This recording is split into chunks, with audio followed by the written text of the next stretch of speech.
নমস্কার, জয়শ্রী গণেশ।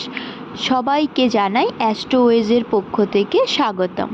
সবার আগে ভিডিও আপডেট পেতে আপনি এই চ্যানেলটাকে সাবস্ক্রাইব করে রাখতে পারেন এবং ভিডিওগুলো ভালো লাগলে অবশ্যই একটা লাইক আর কমেন্ট করে দেবেন প্লিজ। মেষ রাশির কালকের দিনটি অর্থাৎ 2রা সেপ্টেম্বর দিনটি কেমন যেতে চলেছে ওই নিয়েই আজকে আলোচনা করব। মেষ রাশির জাতক জাতিকাদের কালকের দিনটিতে মানসিক অস্থিরতা থাকবে, শরীর স্বাস্থ্য খুব একটা ভালো থাকবে না, রক্তচাপ, মাথা ব্যথা, ঘুমের সমস্যা, পেটের গোলযোগ, হজমের সমস্যা এই জাতীয় অসুবিধে দেখা দিতে পারে। তাই খাদ্যাভ্যাসে সতর্ক থাকা দরকার।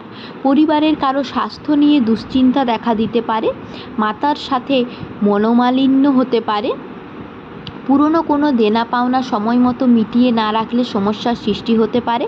পড়াশুনোর ক্ষেত্রে যারা ছাত্রছাত্রী রয়েছেন তাদের একাগ্রতা হারিয়ে যেতে পারে, ফোকাস বজায় রাখা খুব জরুরি। আপনি পরোপকার ভাবনায় মনোযোগী থাকবেন, এর ফলে নিজের কাজে কিছুটা বিভ্রান্তি বা ব্যাঘাত হতে পারে। অযথা খরচ খরচা হয়ে যেতে পারে।